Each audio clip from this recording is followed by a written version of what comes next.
Today, we're unlocking the secret mechanics behind something you literally touch every single day. But prepare yourself, because our hero today isn't made of steel or stone. It's just a simple, completely unassuming sheet of paper.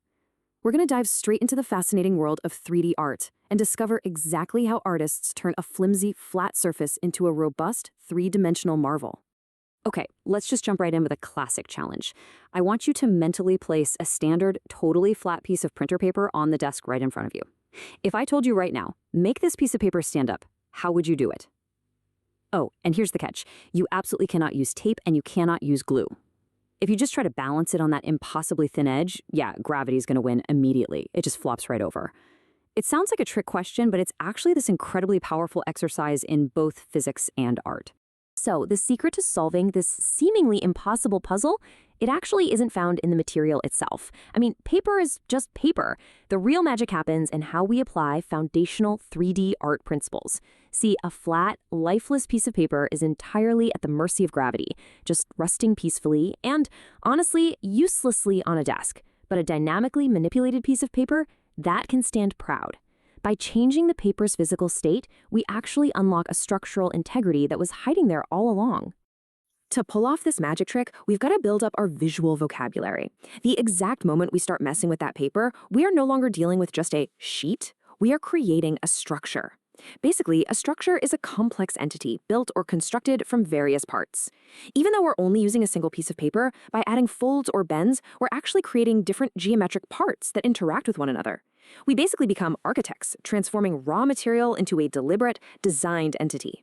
Now, a massive rule in the art world, and definitely for our paper challenge today, is that the structure absolutely must be freestanding. This means it has to support itself entirely on its own. No cheating allowed. You can't lean it against a book, you can't prop it up against a wall, and you definitely cannot hold it with your hand. It has to boldly occupy its own space in the world, fighting gravity all by its lonesome. So how exactly do we make a freestanding structure survive? Well, it all starts at the bottom. Every single great structure, from the Great Pyramids to a towering skyscraper, needs a base. The base is simply the bottom support of a structure or object. It's the direct point of contact between your creation and the world beneath it. And listen, if your base is weak or poorly designed, it totally doesn't matter how beautiful the rest of your structure is, the whole thing is coming down. So we definitely want to make that base work for us. Here is a pro tip for any aspiring 3D artist or architect. A wider or stronger base generally increases stability. Just think about how you stand when you're trying not to be pushed over. You don't stand with your feet glued perfectly tight together, right? You spread your feet apart to create a wider footprint. The exact same principle applies to our paper. Increasing the surface area of the base distributes the forces acting upon the structure, making it way harder to topple over. And that brings us perfectly to stability, which is your ultimate goal. Stability simply means being firm, strong, and not easily moved. When you build your paper structure, you want it to be totally resolute. You want to be able to blow a gentle breath of air past it, or maybe slightly bump the desk, and have your paper creation hold its ground. Hitting stability means your design has successfully negotiated a peace treaty with the laws of physics. But here's the thing, you cannot have true stability without balance. Balance is the even distribution of weight that enables something to remain upright and steady. Let's say you fold your paper so that 90% of its mass is leaning way out to the left. Honestly, it's not going to matter how wide your base is. It will eventually tip over because it lacks balance. The physical weight of our paper hero has to be perfectly distributed right over its base to keep it upright. All right, if you take away nothing else, remember this crucial rule. Weight needs to be supported. Gravity literally never takes a day off. It is constantly pulling down on every single millimeter of your paper. If you create this towering, beautiful spire of paper, but you haven't engineered a way for the weight of that spire to be transferred securely down to the base, it's going to buckle. Every single fold, crease, and curve must intentionally support the weight resting above it. Which brings us to the real secret weapon that makes all of this possible: form. Form is a three-dimensional shape that has length, width, and depth. Remember when our paper was lying flat on the desk?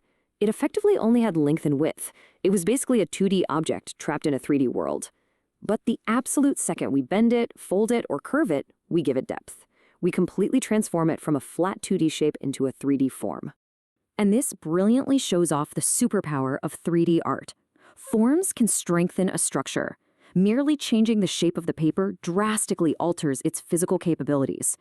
A flat piece of paper will buckle immediately under the weight of a tiny coin. But if you take that exact same piece of paper and change its form into a cylinder, boom, suddenly it can support the weight of a heavy textbook. You haven't added any extra material. You've simply harnessed the structural power of form. Now that we have our visual vocabulary down, let's open up our artist toolkit and look at the tactile methods we can use. To give paper strength, we can manipulate it in a few really specific ways. First up, a simple fold creates a nice rigid spine. Second, a roll gives you a super strong cylindrical column. Third, the accordion fold creates a zigzag pattern that acts almost like a spring, offering tons of vertical strength. Fourth, a triangular support uses the geometry of triangles, which are literally one of the strongest shapes in engineering, to prevent bending. And fifth, tabs or feet. This is where you fold the very bottom edges of the paper outward to instantly create that wider, more secure base we talked about. Now look really closely at those 5 techniques. If you are about to build a massive tower, which method do you predict will be the strongest? Would a tightly rolled cylinder hold up better than a sharply creased triangular support? Would an accordion fold give you the height you need while keeping that balance? I want you to make a mental bet with yourself right now, because in just a second, we are going to put these theories to the ultimate test. But before we launch into the challenge, let's lock in this core lesson. Simply folding, rolling, and bending fundamentally changes the strength of the paper. You aren't just making it look cool, you are an artist engineering structural integrity. You are literally using physics as your medium. How amazing is that? All right, it is time to put your knowledge on the line with the 15-minute building challenge. Here are the absolute unbreakable rules. Your goal: build the tallest freestanding structure you possibly can. You are allowed to use a maximum of just 2 standard sheets of paper. That's it. Your final structure must stand entirely on its own, without being held or supported by anything else for at least 10 full seconds. You can manipulate the paper by folding, rolling, bending, or even tearing it to create tabs or interlocking pieces. But remember, the golden rule: absolutely no glue and no tape. It's time to build. This is where all that theory meets reality. As you experiment, you are going to experience balance and structure firsthand. You'll probably find that a tower that looks incredibly tall will suddenly twist and collapse if the weight isn't balanced perfectly. This is exactly where you discover why a wide base is so critical when your towering cylinder starts swaying. The goal isn't to build a flawless skyscraper on your first try, but to tangibly feel the forces of gravity and geometry working with, and sometimes against, your hands. As we wrap up this explainer, I want to leave you with a final thought to chew on. Look at what you've conceptualized or built today. First, what specifically made your structure stable? And secondly, what would you change if you did it all over again? How are you going to push the limits of form and balance next time? Honestly, the next time you look at a bridge, a building, or even just a scrap of paper sitting on your desk, I really hope you see the invisible forces holding our 3D world together. Thanks so much for joining me on this explainer, and keep experimenting.